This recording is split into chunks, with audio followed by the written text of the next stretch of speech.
Welcome to Mythos AI, your source for Cliff's Notes on complex subjects. Join Anna and Phil for yet another engaging conversation. Welcome to the deep dive. We take your sources, cut through the noise, and give you the core insights you need to be genuinely well-informed.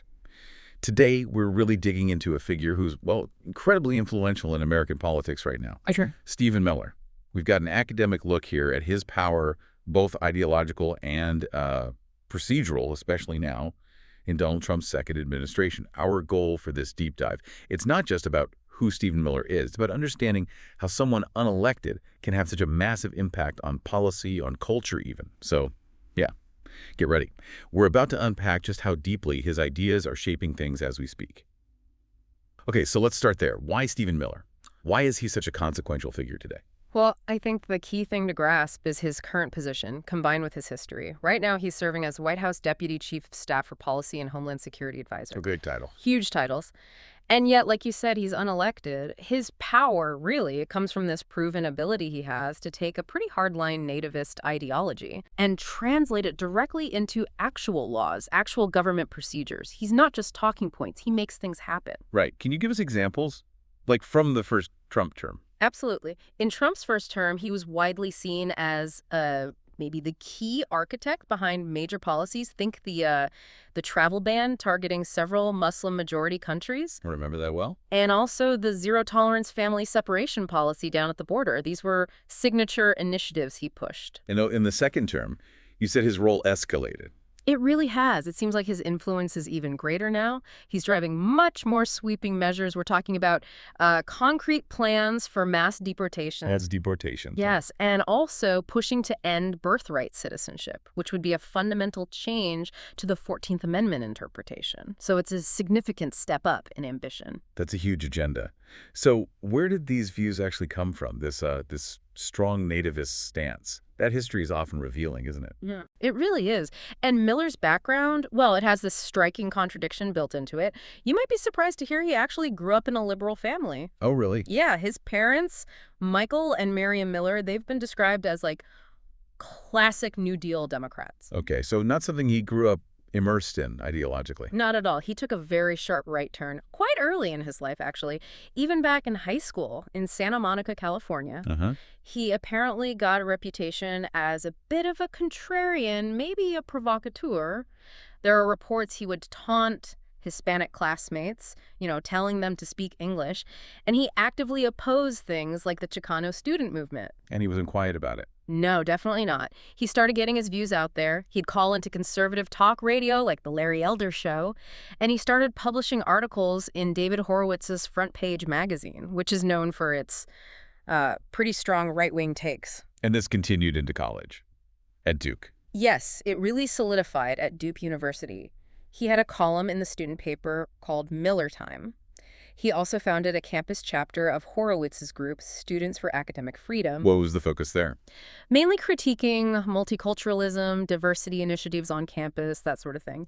And it was during this time he also developed a relationship with Richard Spencer. Richard Spencer, who later became very prominent in the alt-right. Exactly. They actually worked together to organize a campus debate featuring Pierre Brimelow. He founded VDAR. Right, the anti-immigration website. That's the one. VDAR is widely identified with white nationalist viewpoints. So these early connections and activities, they really paint a picture of his ideological past. And the contrast is stark when you bring in his own family story. Can you connect those dots? It's incredibly ironic, yes. His maternal great-great-grandfather, a man named Wolf Glosser, was a Jewish refugee. A refugee? Yes, fleeing violent pogroms in Eastern Europe, what's now Belarus, back in 1903. He came to the United States seeking sanctuary. He changed his name to Louis, built a successful business, and basically established the family's prosperity in America. So Miller's own family history is this, classic American immigrant success story, a story built on the very idea of the U.S. as a haven. Which stands in direct opposition to his current politics. Completely. And it's not just us noticing this. His own uncle, David Glosser, a neuropsychologist, wrote a piece for Politico back in 2018. What did he say? He expressed, quote, dismay and increasing horror at his nephew's policies. He said Miller's actions repudiate the very foundation of our family's life in this country. That's powerful, coming from family. It really underscores that Miller's ideology seems to be a very deliberate, deeply held choice, not something accidental or inherited. It's a conscious break from his own family's past. Okay, so we've seen the background. Let's define the ideology itself more clearly. What are the core tenets of Miller's political doctrine? Well, a key part is how he reinterprets that phrase, America First.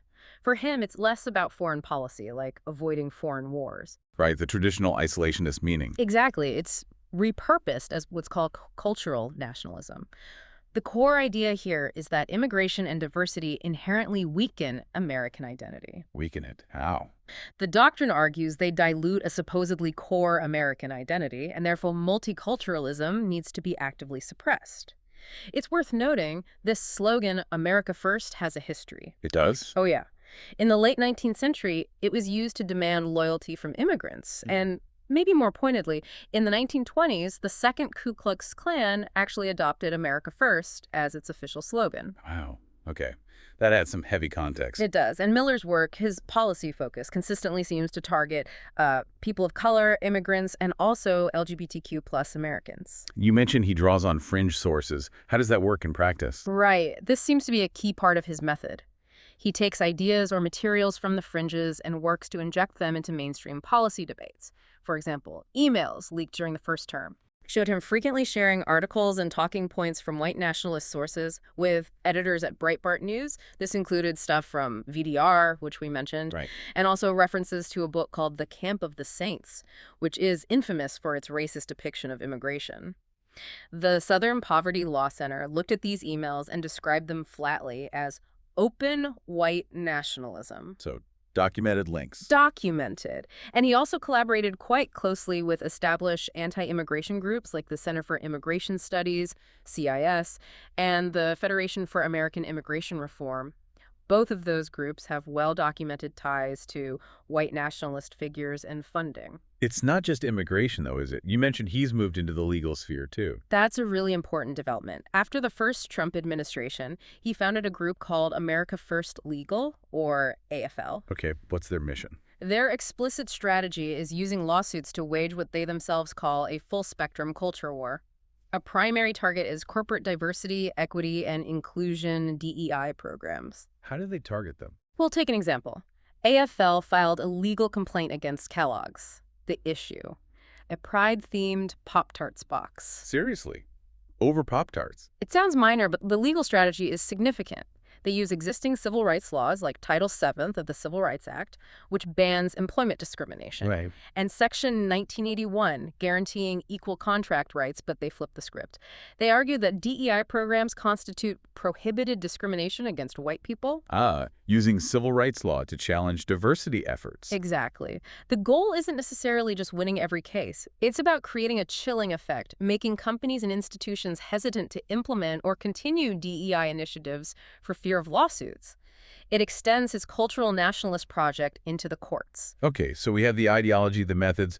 Let's talk about policy and practice. What were the concrete results during Trump's first term? Well, his role then as senior advisor and speechwriter was really pivotal for turning that ideology into action. He wasn't just advising. Sources describe him as the central architect behind some of the administration's most defining policies. Such as? We touched on them, but the Muslim travel ban, the major restrictions placed on asylum seekers, and of course, the zero-tolerance policy that led to widespread family separations at the border. How did he get these things done? Was it through legislation?